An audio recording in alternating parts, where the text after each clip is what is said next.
Good evening, and welcome to my internet marketing plan for my final assignment in week 4.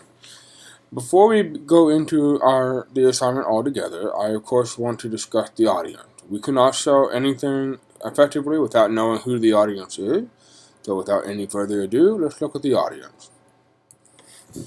Now, of course, by definition for holiday retirement, the audience is either a senior citizen that's age 55 and older, or perhaps their family member, like their son, daughter, or in some cases even their grandchildren.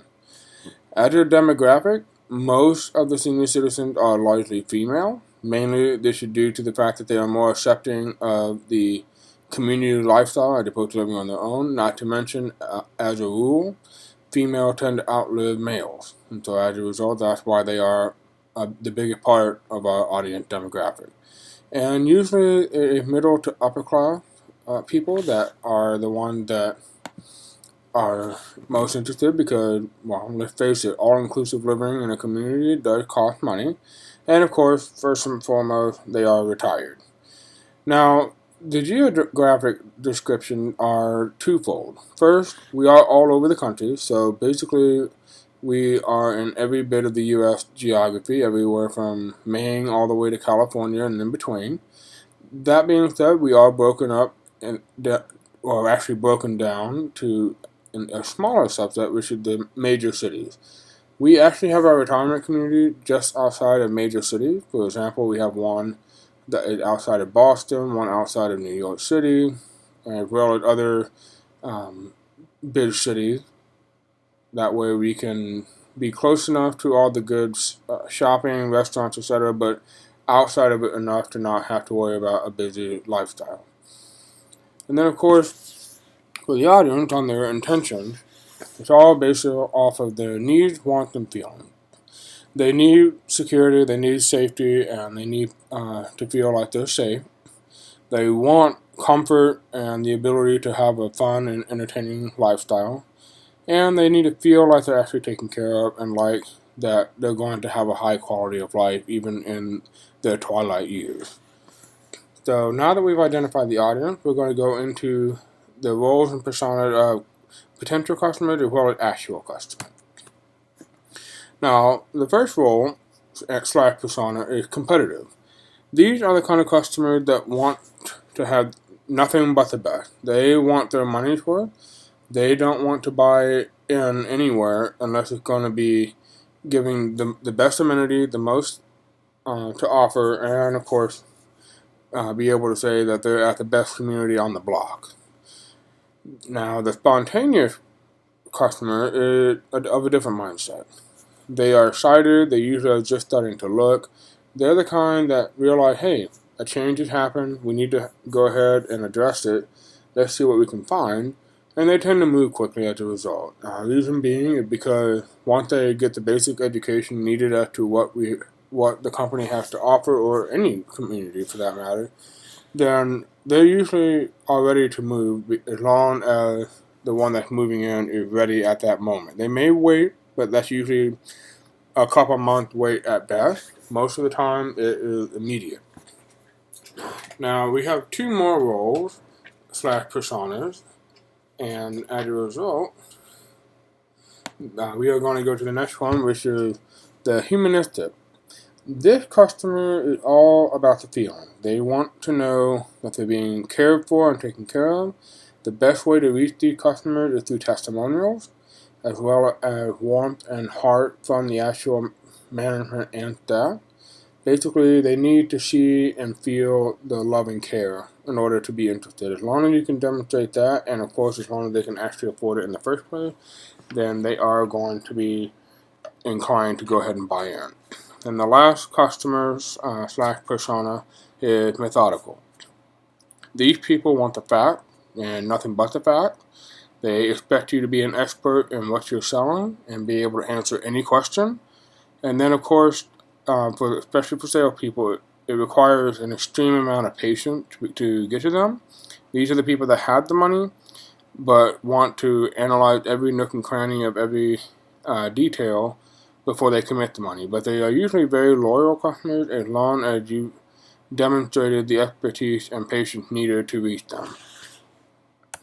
This brings us to our campaign strategy. Now, for our broad market campaign strategy, you can see here we have the best and worst case scenarios, as well as goals and projections as far as how that translates to business for holidays.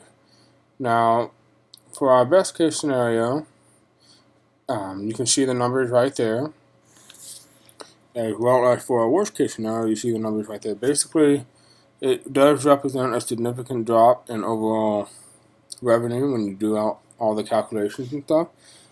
And basically, the whole point of doing a best case and worst case scenario is to be able to see what we realistically can expect to get out of a campaign strategy and what we're looking at as far as from a worst case perspective.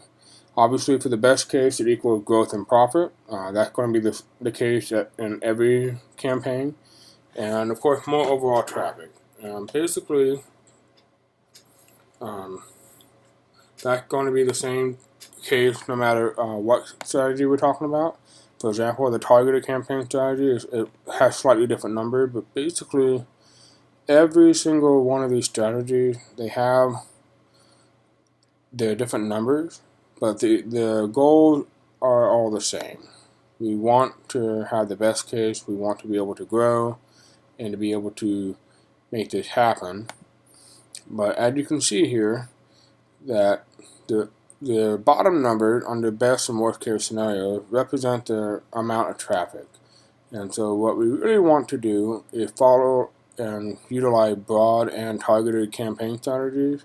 For the most part, because through research with the company, it has been determined that that's the best way to reach the greatest number of potential customers. And as a result, those are the two we want to focus on the most. And then email is something that will be developed as we go. There's definitely a market there to tap into, but even with the amount of revenue we're talking here, it still would not actually provide enough growth and profit as well as just and sheer revenue to justify using that. And so as a result, we want to look at our landing page because we need to build the online traffic before we can really hit the email newsletter. And that's going to include making sure that we have effective and strong headline, comprehensive offer summary. We want images that draw their attention according to what the potential customers are going to want, i.e. care, warmth, convenience, luxury, all of those things. And then we also need to put in calls to action as well as a statement of trust. They need to know that our website and anything we offer online is secure, but they also need to have an action to perform, whether that's call to set up a tour, request information, etc. We want to make sure that they do that. And as a result, for our testing and optimization plan, we will be using, of course, surveys and certain metrics like clicks per ad, the number of tours scheduled, information requests, as well as in addition to what is already mentioned on the slide, we want to go ahead and measure how many people are actually going to the website, and are they going to the website directly, or are they going from off of all the different ads that we put out there, and which ad are they doing that specifically with.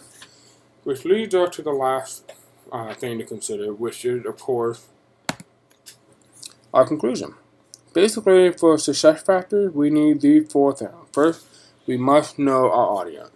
We cannot sell to those we don't know who we're selling to. We got to know how they think. We got to know what they are looking for, and of course, their role. I mean, we need to know what their role is.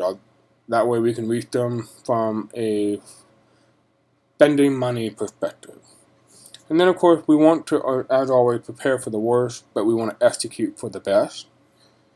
This basically just means that we want to be prepared in case the worst comes to pass and the strategies are not successful, but we want to execute to make sure we realize the best possibilities. And then, of course, we want to utilize our online resources so that way we can maximize our online campaign. And then, of course, the next slide is the references, and that was previous assignment. So, thank you, and I hope you enjoy.